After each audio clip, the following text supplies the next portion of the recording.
Hello and welcome back to another episode of Rebound with Resilience, a podcast dedicated to raise your resilience, mindset, and mental wellness. And on today's episode, man, I'm extremely excited. Okay, we have one of the co-founders of Singapore's #1 youth podcast, Shuraim Basir. Hello. It's so Hi. good to be here on the receiving end of being an interviewee. Yeah, we're just discussing, right? Like usually you're on the other end interviewing people. Yeah. Many people in the last year, and now you're on the receiving end. Yeah, it's good to be on the receiving end. Now it's time to receive questions, and then it's exciting to be here. Thank you so much for inviting me, Rebound with Resilience. Yeah, Kevin. I heard this podcast from Wise, and I'm super excited to come on the podcast. And thank you for inviting me again. Yeah. Thank you for your patience, right? You know, you all may not know the time, but it's like really early on Saturday morning. He accommodated to come early, and then we were slightly late. He was really, It's okay, man. It's okay. he was really patient, and not just that, right? He brought Hokkaido cheese tarts. Maybe we can bring it here to show. Maybe we can eat it during the show. No, don't know. Let's not get distracted. Mukbang, But it's not. mukbang. This is not sponsored, by the way. Yeah, But, if Shuraim is just- Hokkaido Cheese Tart wants to sponsor, just sponsor Rebound with Resilience. Yeah. No. We probably them because we don't have enough traction yet. But a little bit about you and your background, because like in 2020, right? Like you all had 6,000 minutes released. Oh wow, really? Yes. I never count. I saw it on your Spotify. Right? Okay. That's like at least 100 hours. Yeah. Right. That's insane. 500% increase in followers and listeners. So that's times 5. Yeah. Oh yeah. Oh, the Spotify wrap up. That's Spotify Okay, wrap up. You see, he's hustling that he doesn't even know his growth. And 51 countries. Yes. Can you I don't know how imagine- that happened, to be honest. I was gonna ask you, when you first started out, right? Would you imagine that your voice would be heard in like 51 countries? I don't think I can even name 51 countries, to be honest. I don't think I can name like 10. 10 can lah. 10 Okay lah, maybe can lah. Well, I when I first started, I didn't really think that Randomly Relatable would come to this 500% increase. I don't even know how 500% increase or what 500% increase looks like, but yeah, it's really surprising, and it's a pleasant surprise. Like, I feel like we deserve it. We worked really hard in 2020, and I really appreciate that people really listen to our podcast and really find value in us. That's amazing. Because the fact that you mentioned you deserve it, right? That's important also. Yeah. Like when an entrepreneur comes, you feel like you deserve it, right? Then sometimes it comes as well. But to say that authentically means you really put in the work. Yeah. Really, people don't see behind the scenes, right? Like they just see what's produced. But today we really want to explore like the behind the scenes, the emotions behind it, the mindset, thought process behind growing Randomly Relatable. Yeah. So, you want me to start from the start or? No, don't worry. I will give an outline. Okay. Usually my podcast quite structured. Sorry, I jumped straight no into it. problem. But even before I go into that, right? Because I know that just a brief background about yourself. You graduated in Mass Comm PR from Northern-Borough, Kaplan, right? Yeah. And that was last year. 2 years, about 1.5 years ago. 2 years ago. 2019. 2 years ago. Okay. Oh my god. Yeah. Okay. Sure. And also you're working full-time, right, in TDCX. Yes, correct. Client Service Associate. Yes, correct. Just a brief rundown, like what you do in your full-time work. Because this is broadcast is not full-time, right? You're doing it's a side hustle. Yeah. So I do client servicing for advertising. For clients in Facebook, for advertising clients. Wow. Yeah. Earning big bucks. No, right? not a lot, man. No. Yeah, so basically TDCX is an outsourcing company, and we handle clients from Facebook. Yeah. Okay. Right. So I think you learn a lot from your work, like, and social. Like you do a lot of like. Honestly, saw on your LinkedIn. I don't think I put in a lot of effort. Hopefully they don't listen to this lah. But like I put in just enough at work, so not to get fired. I'm kidding. But I do just enough to do my best and like earn my salary every month. But I feel that it's very difficult to balance, so I put in more in my podcast. Yeah, for sure. I mean, it's ownership, and then your mind share is there, your passion is there as well. There's nothing wrong with that. As long as you do your work properly, it's fine. Yeah. Right. So apart from your full-time job, I mean, like you said, you do podcasting. But before we kind of get, because it's really a selfish reason, partially, that we want to invite you, because you are where we want to be. Don't So say it's that a selfish reason. We want to learn. Hopefully, Ita is taking notes at the back. But But yeah, today's outline, I think apart from talking about randomly relatable, I think recently you did an episode sharing your story about growing up, difficulties you face emotionally, growing up as a single with a single parent.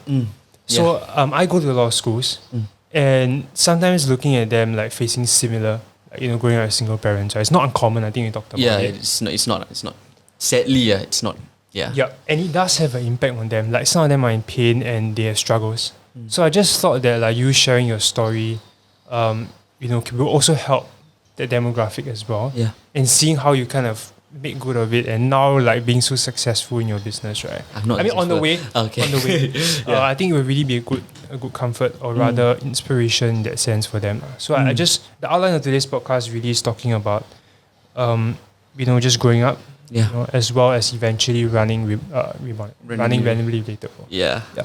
Okay, so let's just start from the beginning first. Just share maybe your earliest memories of maybe your parents, or maybe as a kid. How was it like? It's a bit tough to think of a memory that I have with both of my parents, because I think I mentioned this in my podcast as well, that I don't really have much memories with both my parents intact. Yeah. So I think the earliest one would be when I was 4, maybe 5, I can't remember. Yep. I was sleeping and I had nightmares, so I woke both my parents up and I ended up sleeping in their bed, and that's it. Other than that, I have no other memories of like going for holidays together, celebrating Hari Raya or anything. Okay. So it was pretty blur for me. I only remember me growing up with my mother. Yeah. My dad was not really in the picture. Or like they weren't together in the same picture. Yeah. Okay. So like it's the traditional family unit. That wasn't something you could recall. It was like foreign to you in that sense, the concept. Yes, I never understood. Yeah. And do you have any memories of them like not being on good terms? Like before they divorced? So it was very complicated because the divorce happened under very public circumstances. Okay. So what I feel is that it was a very public thing, and but that must have been really hard, like, because first of all, right? Yeah. Like going through something like that, it's already difficult enough. The fact that it's public, and then some teachers might be aware of it. Yeah. How did that? It was.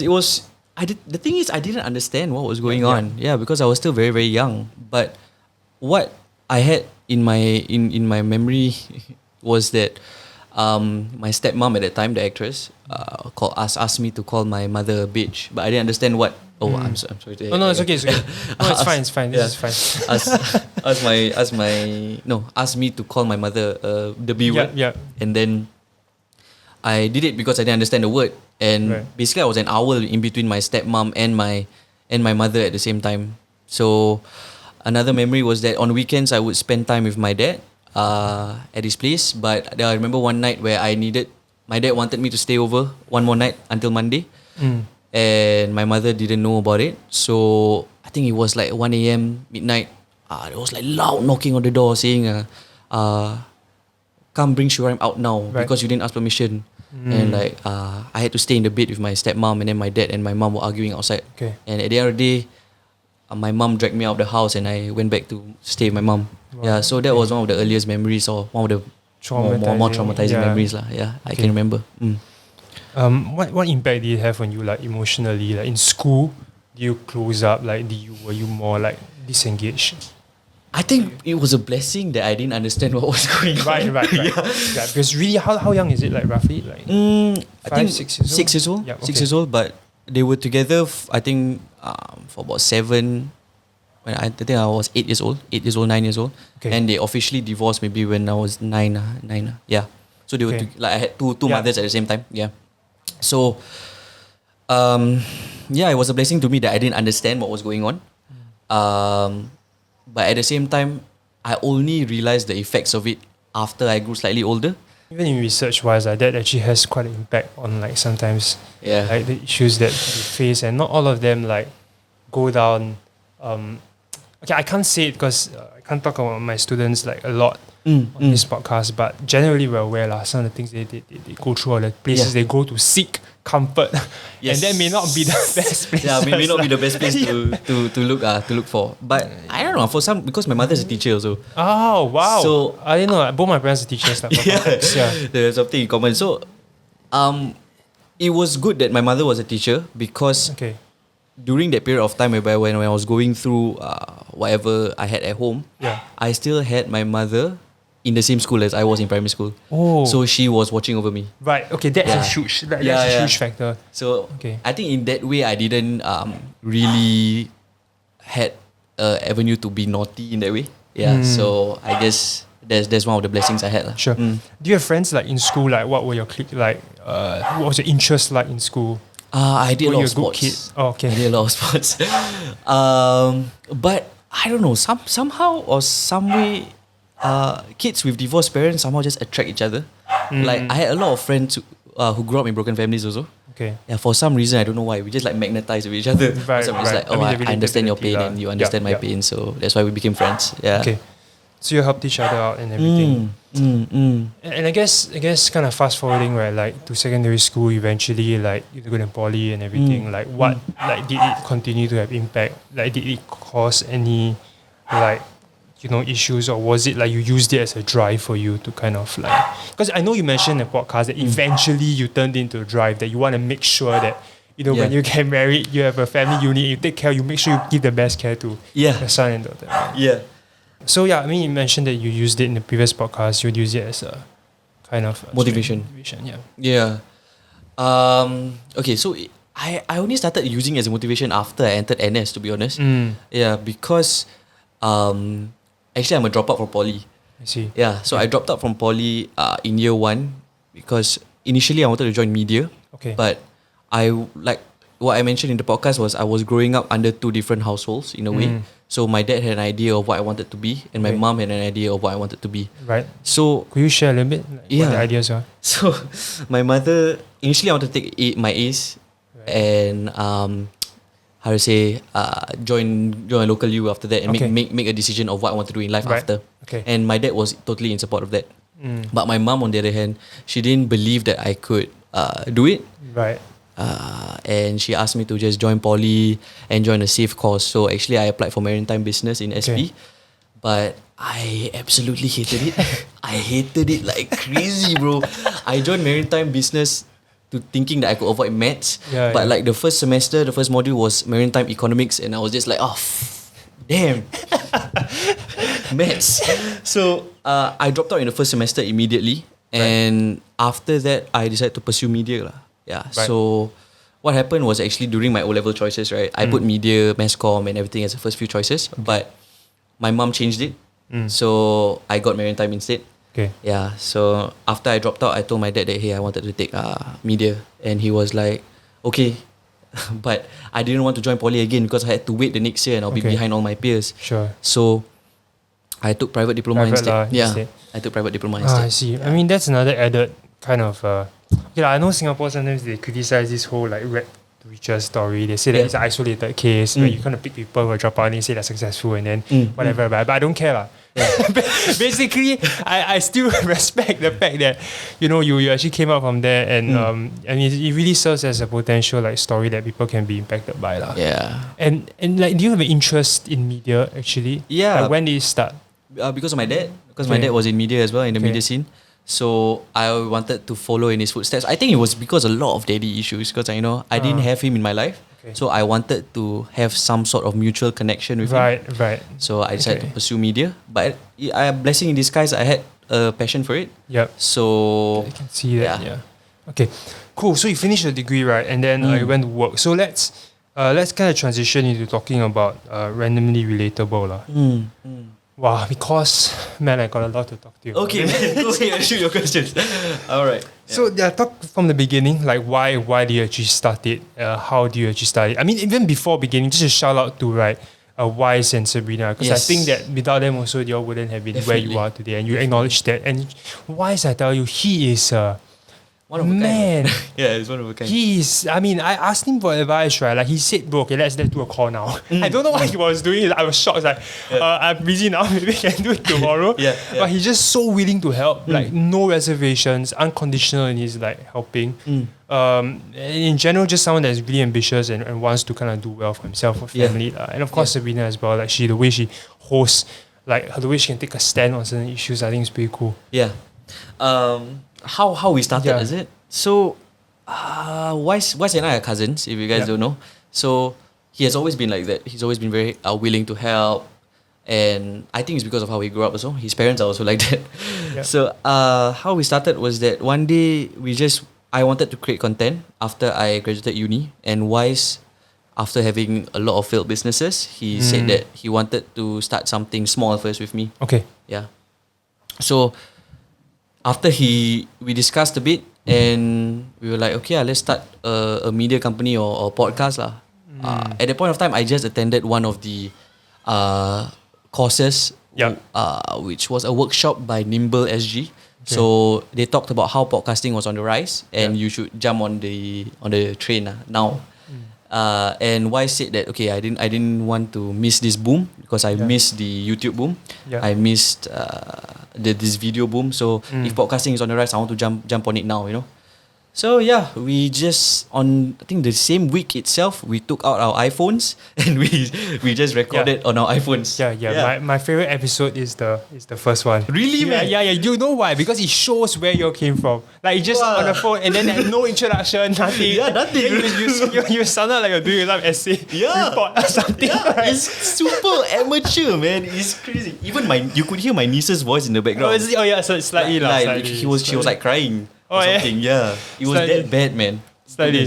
But also, like, I think you mentioned that you wanted a platform for honest conversations. Yes.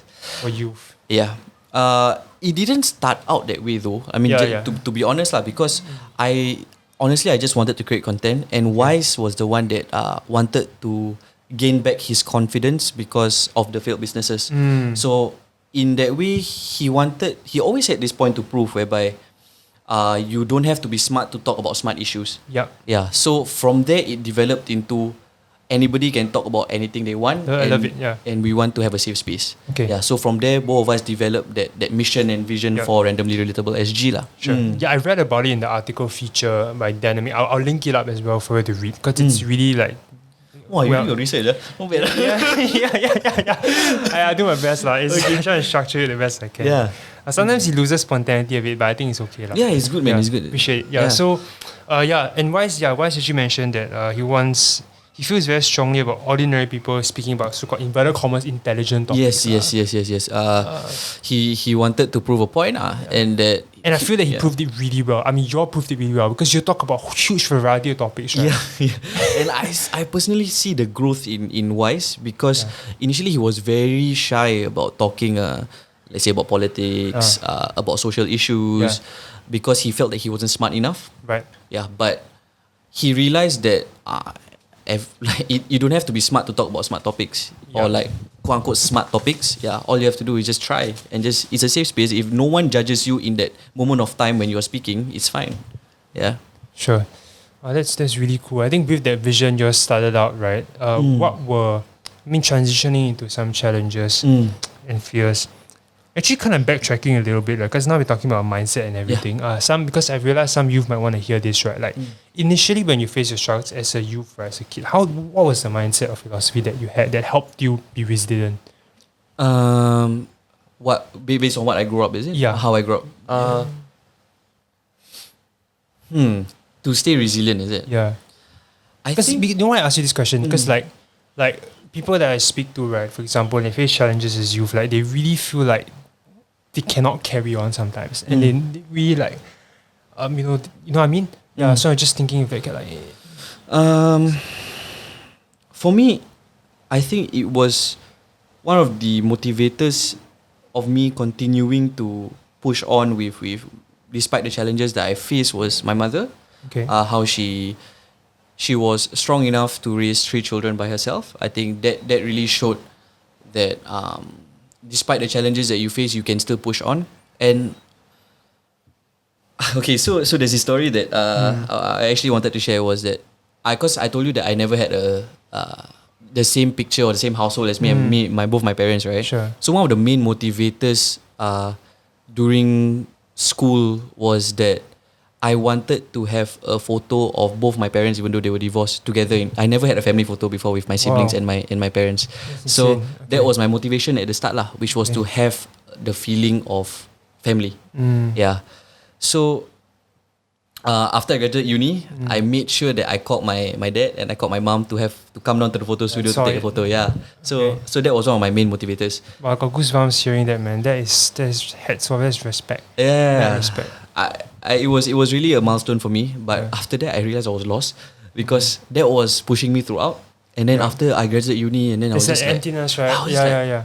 What's next? Yeah. So I guess Randomly Relatable filled that void, and that mindset shift actually started actually came hand in hand when I started taking like fitness more seriously, because I feel like with when you start to take care of yourself, start taking care of your body, right? You start having like goals and it's transferable. It's transferable to whatever obstacles you have to face lah. Cool. That's like habits kind of compound. I think that's a really important point also lah, because you dedicate to a cause that confidence builds from it. Yes. Like in fact, an interesting fact, like the word confidence actually comes from the word it comes from the word confidence. Confidence means fidelity lah. Yeah. Okay. And fidelity means the quality of being faithful. Oh. So confidence means you keep your small agreements, right? That's how you build your confidence. That was good. Yeah. So it's honestly when you keep small agreements to yourself, and I think you would probably attest to that. Especially that, I mean, we're kind of going back and forth on this, right? But especially because you all keep commitments to like produce 3 episodes a week, and that is what also led to a lot of growth lah. Yeah. Wow, imagine 3 episodes a week, working full time, Now we're struggling with 2. I mean, now we go down to 2. So we used to produce 3. We used actually to do 4. We used to do 4. It was insane. I mean, like keeping to a promise. I think all of us before we started a year, or we started the next quarter, right? We always tell ourselves that okay, this is the goal that we have to set, and I believe this is where goal setting is very, very important. Cool. Yeah. Because I know we went back and forth a little bit. My apologies for that, but I think that was really good sharing by Shuraim. But going back again, transitioning back into the podcast, right? What were some major challenges and fears? Like starting out completely, like you said, new industry. Podcast is not really very expanded in Singapore. There's no so-called model. I think you all had a kind of let's go to kind of model. Yeah. But what were the challenges initially? Oh man, the challenges was basically not knowing, because like you said, it's a new industry. There was no rules. There was no like you can only do this type of content and only this type of content will boom or whatever. There was no template. You know what I mean? So we had to experiment, and I think the fear was that we might have, personally for me, the fear was that we might have jumped onto a wrong medium. Because honestly, I didn't study any audio in school. So editing audio was something that was completely new to me. I didn't understand audio experience. Wise also was an engineering undergrad, so he didn't understand anything. Sure. Yeah. That's crazy. I won't interrupt you. Carry on first. So it's one of the challenges was basically it's a new industry, and we didn't have any experience in that particular field. And what made it worse was that the first podcast that we did, we really got so much hate from it. So we felt like, is this even really something that we want to do? After the first podcast, bro, like I feel like it's cool that y'all got, even the first podcast, y'all really had eyeballs already. Like we are not even getting eyeballs. But it's a different team lah. You know what I mean? Because we talked about abortion ban, and like honestly, a tip lah for guys out there lah. You don't talk about the abortion ban lah. Just leave it. Just shut up lah on this part. Because from the first episode itself, we got a lot of it. People were making fun of my mother, my sister. People were saying even till today, there's this one influencer who keeps screenshotting that particular post we posted 2 years ago and posting it on her story, saying that's that please don't listen to them, please don't listen to them. Honestly, it's crazy. It's crazy. That is just envy lah. That's basically just envy, like 100%. I don't know lah. Okay, whatever the case. Okay. But yeah, people, I believe that was the fear. It's like, man, should we even be doing this? We got a lot of hate. And plus I had a girlfriend at that point of time, and then like it was affecting her a lot because we talked about a woman issue, a female issue, and she felt like maybe I to me lah personally, I felt like maybe she might think that I'm misogynistic. But actually honestly I'm just expressing my thoughts. I'm just expressing how I feel and my stand on things. You know, people don't have to agree. I mean, the modern century, I guess one of the drawbacks of being more open about these things that people have like very strong opinions. Sometimes like without really understanding the context behind, like for example, like you shared, you're just expressing, right? But I think as so-called now, as someone that has a huge audience, you also have to be socially responsible. The sensing lah. The social sensing has to be there. Cannot be like screw everybody. I'm just gonna talk about what I want. The social sensing still has to be there. Unfortunately or fortunately. So that was a huge source of stress. I think being in the media, having people criticize you, like how did you then like kind of go through that period? Because cyberbullying, like it's horrible lah. Because you don't see the person's face. It's constant. It's saying certain things about your parents, about things that you probably don't know about. For me, like I can't speak for Wise because honestly he is very used to a lot of hate. Like he usually filters it out from him lah. I had to deal with that internally. I had to tell myself that no, my dad is a different person. I'm a different person. I have to deal with this differently. Sure. So from there, the cyberbullying is funny. It's funny because an ex of mine that haven't spoken to me for I think like 3 years. Sure. She purposely she came onto my Instagram just to hate me. Wow. Yeah, it's crazy.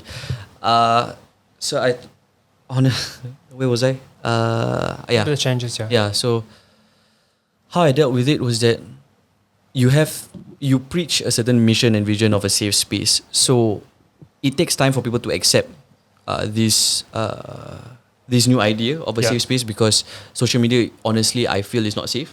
Yeah. And youths have very differing opinions in terms of like a lot of things. Yeah, a lot of things. Yeah, we are very loud. We are very passionate about the issues that we are passionate for. So it is very difficult for people to be accepting of differing opinions. Technically, what we push is not acceptance, but we push respect. You don't have to agree with what I say, but you at least can respect my stand, and I'll respect your stand, and everybody happy ever after. I really appreciate it. I mean, what I respect is that instead of kind of pushing back, right, and cowering down, you make your mission louder, your vision louder. You continue to create. So like now, even hearing this, I mean, I didn't know about this before actually. But now hearing this backstory is just all the more like impressive, right? So you all went on to do all kinds of content, like really like just scrolling through, right? Like it's like conversations with a psychiatrist, and then the next one with a sugar baby. I was like, okay, man, that jump was a bit big. But yeah, talk we to me should about have categories. Goodness, yeah. No, it's fine. I mean, talking about that, like, but having such wide variety, right? Do you all receive any backlash from certain groups of people that's maybe more inverted commas, quote unquote, like conservative, for lack of a better word, right? They say that you all are more. They're more traditional and shouldn't be talking about these issues like LGBT and all these kind of issues. One of the biggest challenges was that when we talked about LGBT, we talked about transgender, sugar babies, sugar daddies even. Essentially, me, Sabrina, Wise, and I are Malay Muslims. So religion, although religion shouldn't be an issue, a stigma, but we represent, in a way, quote unquote, we represent the Malay Muslim community. So when we speak about certain things like LGBT or transgender, right, people expect us to represent them. In a way. But technically no lah. I mean, but that's the thing that we have to deal with lah now. And then of course your faith is your own and there's a spectrum, right? But of course that. It's hard for people to grasp. It's hard for people to understand that we're just speaking out for the voice of the youth. You know, we are not speaking out for the Malay Muslim community. But in that sense, sorry, what was your question? The question is, how do you deal with that? Like, and then insight, and then kind of move on and be okay with that. We decided to just ignore it. Honestly, we just decided to ignore it. We felt that at the end of the day, on the inside, we know our intentions. Our intentions are to share a story that is not heard and that needs to be heard, because it deserves to be heard lah. Yeah. Yeah, I understand. I think it's difficult also because like as human beings we need to categorize stuff to understand the world lah. So like even growing up from a conservative background, like maybe if you talk about 10 years ago, for example, right, and I listen to say maybe quote unquote like vulgarities being mentioned on a podcast, I'll be like immediately I judge already, like immediately, right? And that was me back then in my incomplete like paradigm. But now I understand that, hey, you know what? It's just a form of expression. You don't mean any harm to intent. You don't mean to like kind of compensate for anything, right? It's just a way of expressing and bringing across a point. Yeah. So I mean, people, but of course, like me understanding it now, not everybody can appreciate that. Yeah, of course. Not everybody understands So I the know concept. that your kind of followers also kind of move like your demographics moved as well from older audience to kind of a younger crowd. Yeah, we want to just promote that lah. And honestly, this hate came, or this like feedback came from older audience that we had. Yeah, they were very conservative, like you said. Yeah. And like we felt that okay, we are the number one youth podcast anyway, so we transitioned from okay, if you don't want to listen to us, then we'll cater to the younger audience who will understand. Yeah, and that's the kind of culture that we want to create anyways. Yeah. Okay, cool. So I guess kind of going off that to a kind of a different, more practical challenge. I mean, that's kind of an emotional challenge. I think you all kind of dealt with it. But more of a practical challenge, which is money. Oh, okay. You know, because I don't think people realize how much time and effort it takes to produce content. Yeah. That's number one. It's damn stressful to produce content, okay? I produced it back then and not much sleep the day before. And then you got a balance between getting attention and then getting the money, and it's a chicken egg thing. Like was that for you? We honestly at the start, I think it's important for every podcaster or entrepreneur in general to realize that you're not going to make money for the first 5 years at least. I love that mindset. I think there's quite a general advice, right? Honestly. General advice, but very hard to do it. Yeah, very hard to accept. When you're in it, yeah. So for the first year, we didn't make any money at all. We were just focused on curating and the quality of our content, ensuring that we get feedback from our audience and adjust accordingly. Okay. So within that first year, we realized that we needed a girl on the podcast because we did our market research, and throughout all the podcasts on the charts, there was no 2 girls 1 guy.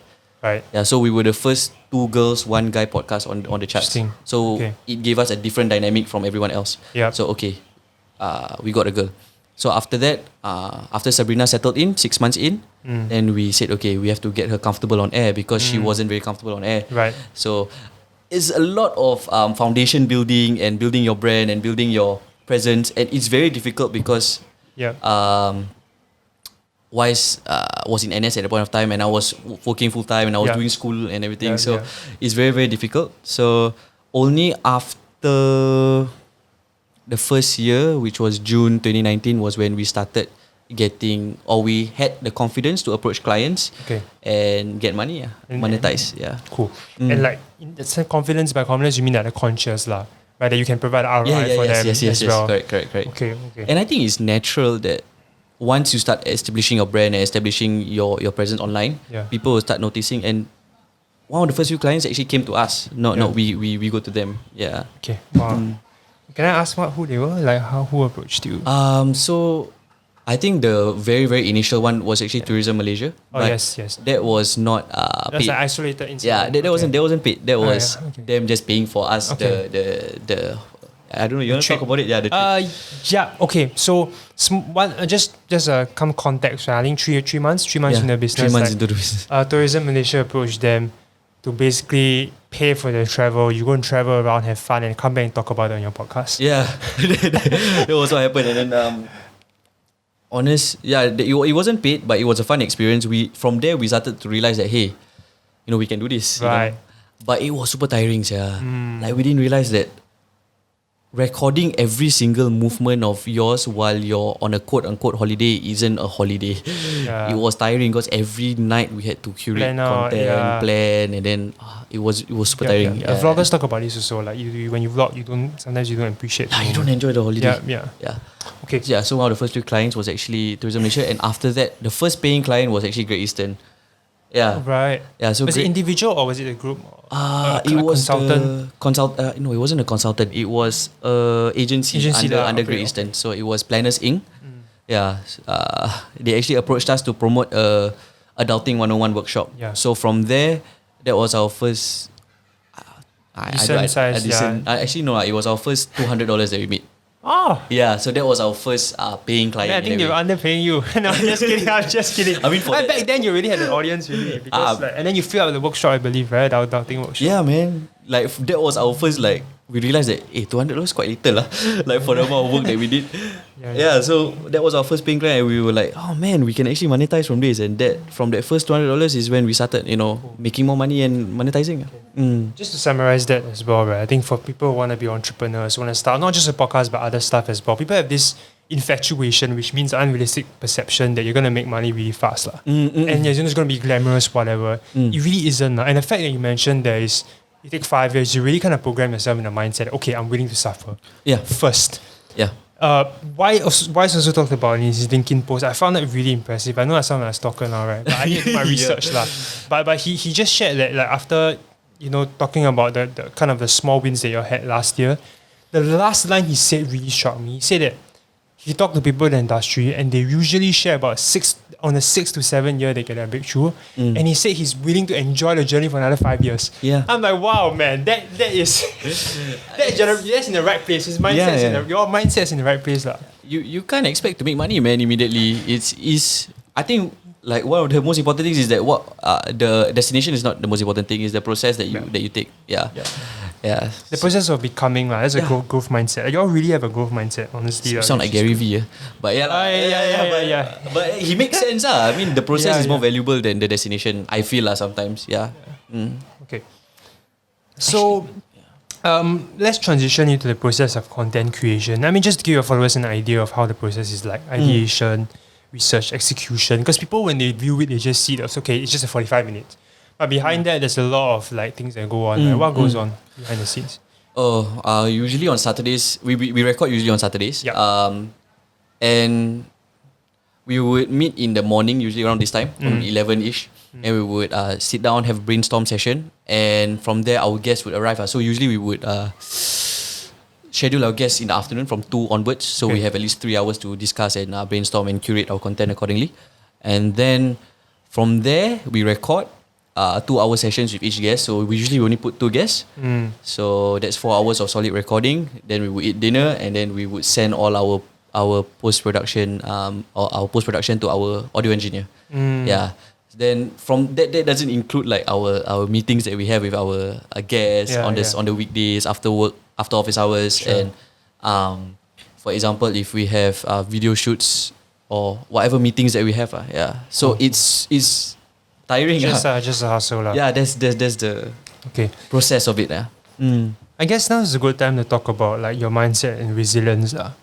So just share with me like what is one thing that has helped you individually or as a group to help you overcome or progress through all these like difficulties.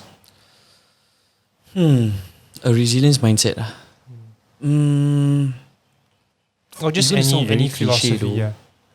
Yeah, it's okay lah. It's gonna sound cliche, but like just if you believe in something, if you're passionate about something, honestly nothing can stop you. You have to set your mind to it. You have to make sure that you have realistic goals and steps towards your destination. Like what Y said in his LinkedIn post is a process. And you have to be willing to go through that process, no matter how difficult or how much you suffer. And know that it's not easy. So for the 3 of us, we realized that we wouldn't make any money. We realized that sometimes our views go down. Sometimes we get hate, personal attacks, whatever lah. And it's all part of the process, and we have to learn to just stick through it. It's kind of accepting that that's going to come, right? Like it's kind of a stoic kind of inner optimist, outer pessimist mindset. It's basically like this guy Marcus Aurelius lah. He's quite Roman emperor. So he wakes up and he tells himself that people are going to be shit lah. But it's okay. Like I'm going to deal with it. That's his morning routine. Basically, that's his morning routine. So like how that helps is because like you don't have this infatuation that people are going to be like that. You really like kind of give yourself the worst case scenario to prepare for. And therefore you have that resilience. Yeah. pretty Resilience cool. is very, very important, especially when you want to enter this line. This line of being an entrepreneur, self-starter, is very, very important. Yeah. And in life also. In life, and what's more in the media space where you really difficult to monetize at the start. Yeah. Any other business you can sell a product initially at the start, right? But media, if you don't have attention, you have nothing. Yes. So it's that much more difficult because you got to hustle so much to get attention first before you actually get sales. Yeah, exactly. Because you're technically selling yourself. No, you're selling your brand. Yeah, you're selling your brand and the attention that your brand gets. Yeah. If you don't have the attention, you can't sell. Exactly. Okay. Ken, thanks for that perspective. That said, right, what is something that you feel grateful for? Really most grateful? I know there's a lot of nonsense that you have to go through, but what is one or two things you feel really grateful for in this journey? For myself, for Randomly Relatable SG, I feel really grateful for the loyal listeners and the Telegram group that we have. Okay. Yeah, so through the Telegram group, we actually managed to really talk to all the youths who listen to our podcast, and they really say that, for example, your podcast helped me through this certain this, certain that, and I'm really grateful for that that the youths are starting to understand the importance of respect and the importance of understanding that you don't have to agree with what I say, but we can agree to disagree. It's fine. And I think that's what I'm very, very grateful for. I really love that because Singapore needs that moving forward. That's the only way we can survive and thrive, honestly, moving forward. Yeah, I mean, if it's wrong, don't get me wrong. You have to of course, it's outrightly say certain lines. there's certain lines. But in certain grey areas, for example, politics or social issues or whatnot, we can live together harmoniously. At least have the respect, right? Respect. Even if you disagree, basic respect. Yeah. Okay. What is one major insight you have gained from almost 2 years as a host, right? Doing so many episodes, so many. I mean, you have interviewed quote unquote celebrities as well. So many different kinds of people. I said, from a psychiatrist to a sugar baby. Right? What is one insight that you have gained from it in people in general? Basically, what I learned from these celebrities or quote unquote influencers, right? They come onto the podcast. You might already have, basically, don't judge a book by its cover. Yeah. You might already have a certain impression of this person because of their online persona, whatnot. And then when they come to meet you face to face, they're different. They're nice. Wow. They're one of the nicest people that you've ever met. Very down to earth. Yeah. And I think this is how social media has filtered our understanding of how people really are. Right. Yeah. And we have to really understand that you have to meet the person before making a prior judgment, and you have to understand that social media is a business, I feel. Yeah. And sometimes the profile that you portray online is for the business or for for a persona. Yeah. Cool. I mean, they're humans as well. I think you don't understand that. But sometimes it's difficult for us because it's because of the media and how it's portrayed, we think of them as put them on a pedestal or think they're great. Which I guess they deserve the respect because they've done certain things to get them there. Of course. Sure. But even when I interview Dr. Chi Soon-Choi as well, right? Oh yeah, I saw. I love that. Yeah. I appreciate that because he's one of the people that I actually really connect to way back when I was going through my struggles, right? Wow, but actually meeting him in person was a humbling experience. He was just so down to earth and just nice towards me, honestly speaking. Was he the same as how he was for example, when he was on during the elections period? No. Very aggressive, very. His persona journey comes across as combative, and I think that personally, I would even argue that I feel that he might do better with a more less combative approach. This is just my perspective, but I respect that is how he wants to portray himself, and I think along the years he has also mellowed inverted commas and understood the social context. He went through a lot, Dr. Chi. But what I really, especially the last segment when I talked to him about resilience, I asked him 10 questions on his resilience. That was something that I will treasure for life. Just having that recording, right? Every time I feel down, I listen to that. It's just what he speaks, right? And not just what he speaks, the way he resonates it, right? Because he lived through that. Yeah, it's crazy. Yeah. His story is actually crazy. He went to jail a couple of times. Went to jail a couple of times. Yeah. Crazy. So, last question before we transition into the closing, right? Is that's about responsibility, because you talk about responsibility is a big word for you. It seems that you really take your work seriously, and you said you want to be a good father to your kids in future. Do you feel a sense of responsibility as the number one youth podcast? Yeah. I think it's subconscious really. Like you don't really realize that you have a certain impact on things that are ongoing in the youth scene. We only started realizing this when, for example, when MCCY, and the Ministry of Culture, Communication and Youth, if I'm not wrong, they came to approach us to talk about certain things. And then we realized, and then we realized that we actually are acknowledged as a part of we have a responsibility to the youth lah, because we represent their voice, you know.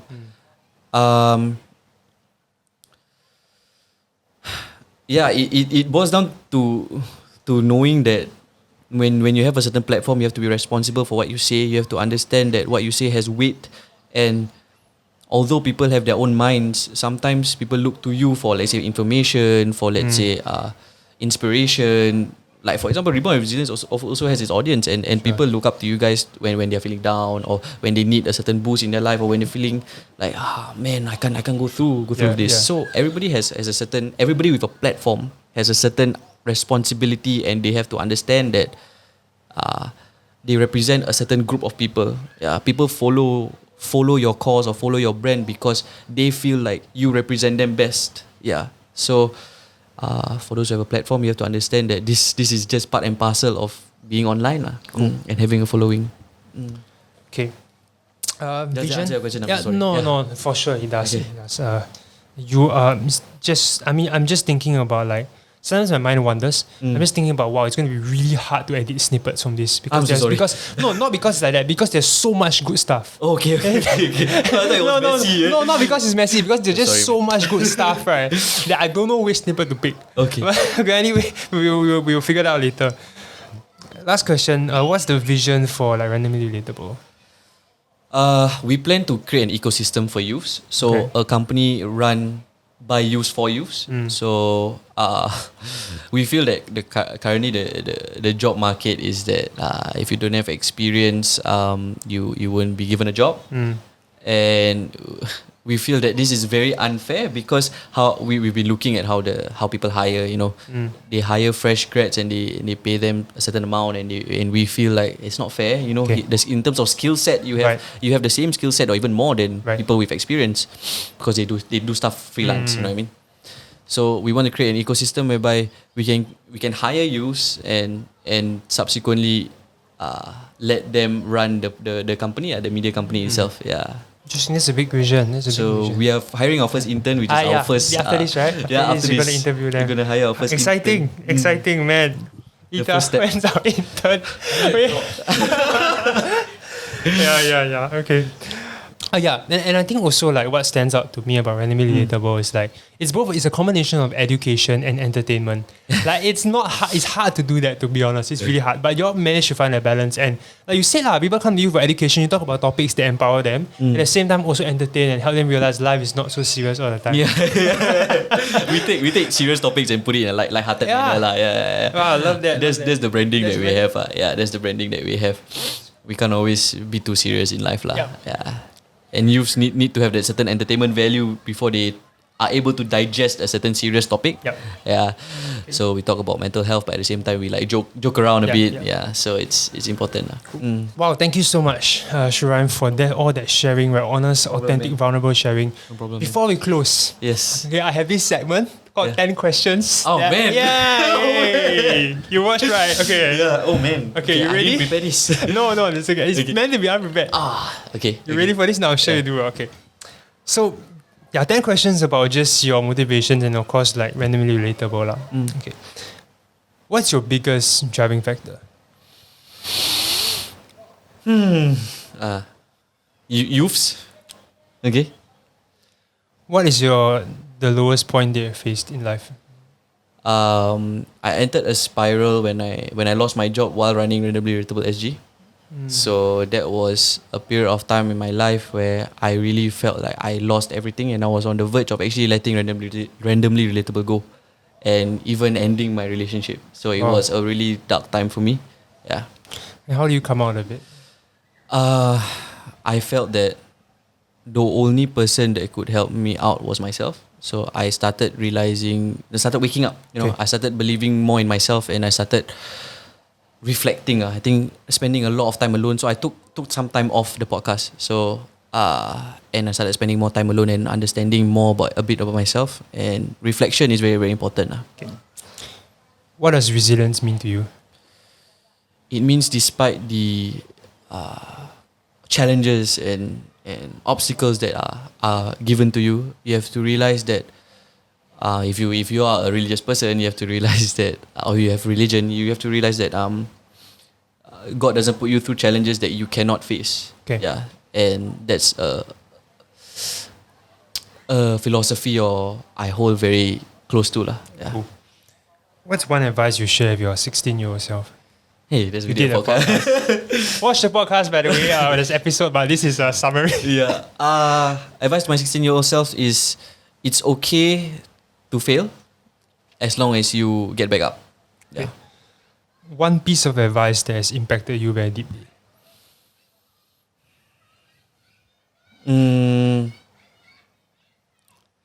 It's okay to lose money, but make sure you don't lose time. Yeah. If you could attribute the success of like Randomly Relatable to like one word, what would it be? Attribute the success, huh? Take your time. I know a lot of pressure. Attribute my success, that means a word that describes the success, is it? That's responsible for the success. Oh, grit. Great. Grit. Yeah. What is the favorite episode you've recorded, if there is one? Wow. We have 200 episodes, bro. Wait, I think we can put it in terms of category. So my favorite guest would be Dr. Ang, the conversation with a psychiatrist. And a favorite personal podcast for me was I Feel the Divorce podcast, the one that I did, because that was the first time for me, a very big milestone, because I don't really like to share about how I grew up. So it took almost 2 years for me to share how I felt and what I went through. So that's my favorite podcast. Okay. If there's one guest you would invite on the show and they won't say no, right? Who would it be? This is interesting. I think we asked. I think I got to think about this before. I'd like to have. This is tough. Damn. I like to have Obama. Yeah, I like to have Obama because I really would like to understand like how he faced the stigma of being the first black president, African American president of US. So yeah, I want to hear his challenges and how he faced it lah. Yeah. Wow. Okay. Besides just reading his book lah, I want to understand it face to face. Yeah. Sure, and meet him also, right? Yeah. Amazing. Last question. What would you like to say to your fans or listeners? Friends. Friends are okay lah. Friends. Thank you for listening. And I hope that you guys continue to support us in our cause. And yeah, that's it, man. Okay. Yeah. And to the fans of Rebound and Resilience, thank you so much for listening. Yeah. Thank you. Probably like 7 of them. The rest of them, is probably from you. But thank you so much for coming here, bringing the cheese tarts, being patient with us. No problem. And just really being vulnerable on this podcast. I learned so much from you, and I'm sure the listeners will also take back a lot of value. Yeah. I learned so much from you as well, man. Yeah, I love these kind of sessions. I really love these kind of sessions. Yeah. Man, I appreciate it. Where can people find you? You can follow our social media at randomly relatable _SG on all social media platforms lah. And you can join our Telegram group if you like. Yeah, randomly relatable SG community. Make us reach 500 members. Okay. And you can follow me at Shuraim if you want to lah. But it's very personal stuff. I don't know that you guys want to follow lah, to be honest. We will link it. We will link it up. Yeah. Once again, thank you. And I guess with that, we have come to the end of the podcast. Stay resilient. Subscribe. Yes, please subscribe to them. Thank you. And yeah, we'll see you next time. Bye.